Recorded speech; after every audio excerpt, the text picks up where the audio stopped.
Naawa ko dun yung uksong nakatayo eh. Doon sa may steel matting eh. Tumatawag doon sa brigada kabila, bisit tawagan.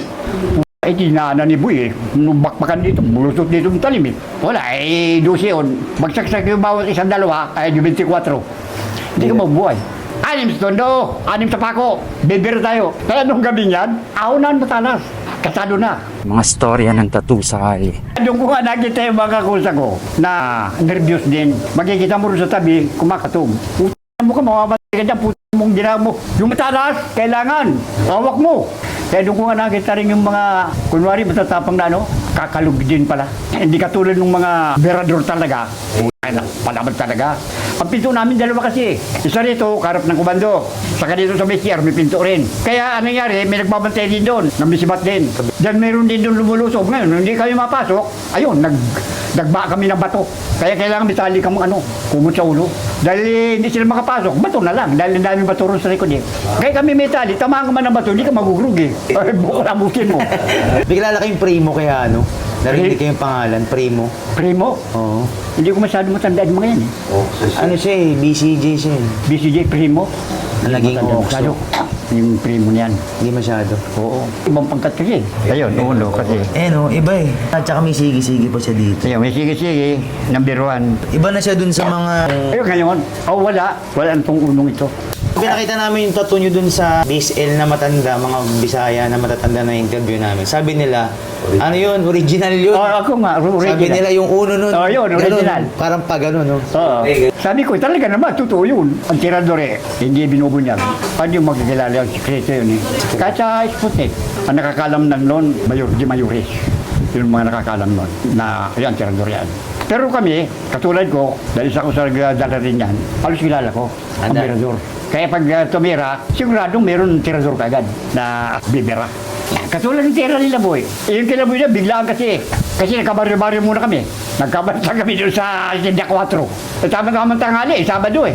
Dumating yung rancho. Dahil nagkainitan, nagkasuntukan, tundot pa ko. Ginawa naman itong kamatis. Naligtad nga yung ulam namin. Makaroni, nakaputang pagdahakbo. Dudulas ka. Pabuti yung natayuan ko. Walang madulas. Kaya pag lumapit sa akin, straight. Sinusuntok ko na lang. Kasi wala man matalas eh, bawal eh. Agad sa pumasok na rin yung mga busyo. Ano bang nangyari sa inyo, mga kakusak? Ganun ganito, ganyan-ganyan. Yun na, deklara na si Boy. 6 sa tondo, 6 sa pako. Bibir tayo. Kaya nung gabi niyan, ahonan matalas. Kasado na. Kasi kinabukasan nung linggo na eh. Open na ang brigada. Kami lang ang padlak. Kaya nung bumira sila, Boy, maraming na-diskrasa doon. Napay. Naawa ko dun yung uksong nakatayo eh. Doon sa may steel matting eh. Tumatawag doon sa brigada kabila, bisit tawagan.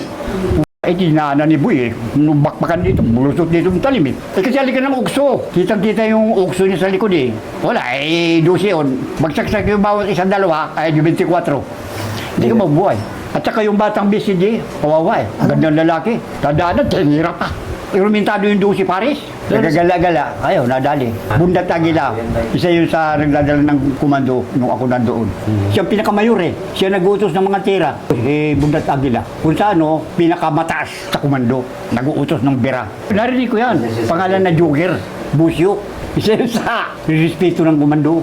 Iniilaga nyo si Joker. Iyan na nagdala ng pangkat ng komando. Yun nga nauli ako. Bartuli na muna. Tapos sinata ko sa ibang brigada. Hindi ko nagustuhan. Delikado ako rito. Dabi komando. Sa building to. Doon ako nilagay eh. Sabi ko po, delikado ako rito. Pumunta ako sa overseer. Lumabas ako. Ito rayo ko ron. Sabi niya, bakit?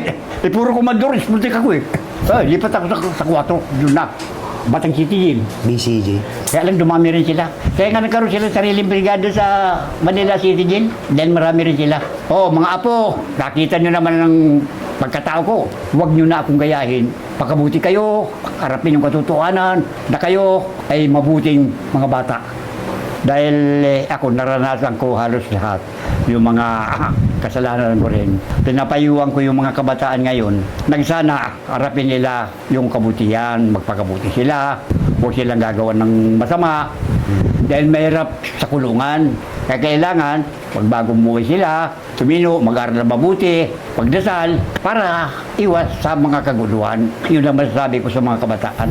Yung mga magulang naman, nakaparehas ko, sana payuhan nyo naman ang inyong mga anak na maliit pa, mga ejir-ejir, na huwag silang mapasama sa mga katarantaduhan. Sa inyo naman ang karapatan para turuan nyo ng mabuti ang inyong mga anak na maliliit pa. Sana gawin nila mga magulang yan. Katulad ko, ginawa ko lahat sa mga apo ko. Huwag ako makalimot sa Panginoon Diyos. Dahil ako, di ako nakakalimot sa Panginoon Diyos. Kaya nailigtas ako sa mga kapahamakan nagkaedit ako ng ganito. Alang-alang sa Panginoon. Dahil sinasabi ko sa mga apo ko, nakikinig naman, awa ng Diyos. Alaalang banal. Ayun o, alaalang banal. Yung Alalang banal to. Ayun. Ito yung pinatatakon ng ako lumaya bilang pagrespeto ko sa Panginoon Diyos. Hindi ako nakakalimot. Ito na, pinalagay ko. Alaalang banal. Alaalang banal.